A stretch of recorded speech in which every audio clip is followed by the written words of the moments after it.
নমস্কার প্রিয় দর্শকেরা, আজ তৈরি করে দেখাবো হাড় ছাড়া নিরামিষ মাংসের রেসিপি। খুবই সুস্বাদু রেসিপিটি এইভাবে রান্না করলে ছোট থেকে বড় সকলেরই খুব পছন্দ হবে।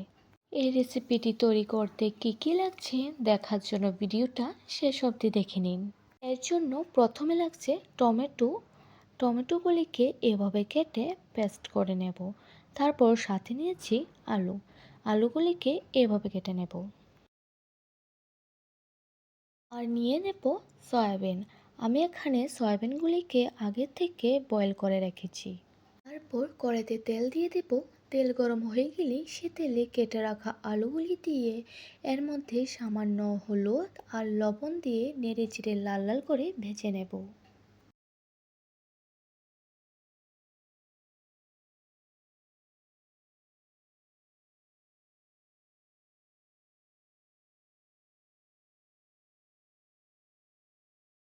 আলুগুলি ভাজা হয়ে গেলে তুলে নেব। তুলে সেই তেলে দিয়ে দেব চিকন জিরা, তেজপাতা আর বয়েল করে রাখা সয়াবিনগুলি।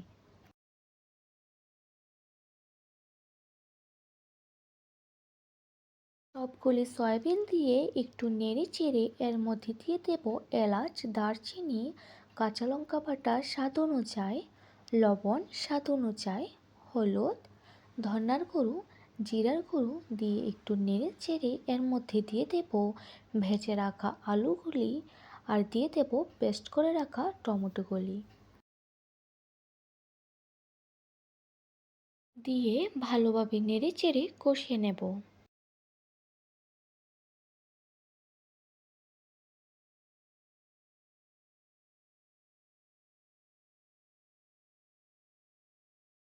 ভালোভাবে কষিয়ে এর মধ্যে পরিমাণ মতো জল দিয়ে আবারও কিছুক্ষণ নেড়ে চেড়ে ফুটিয়ে নেব। নাড়তে নাড়তে যখন ফুটে আসবে 2 মিনিট এভাবে রেখে নামিয়ে নিলেই তৈরি আজকের আমাদের রেসিপি। খুবই সুস্বাদু এই রেসিপিটি আশা করি আপনাদের কাছে খুব ভালো লাগবে। ভালো লাগলে ভিডিওটা অবশ্যই লাইক আর শেয়ার করে দেবেন। এমন আরও নতুন নতুন ভিডিও পেতে আমাদের চ্যানেলটাকে সাবস্ক্রাইব করে পাশে থাকবেন। আবারও দেখা হচ্ছে পরের ভিডিওতে। সবাই ভালো থাকবেন, সুস্থ থাকবেন। ধন্যবাদ।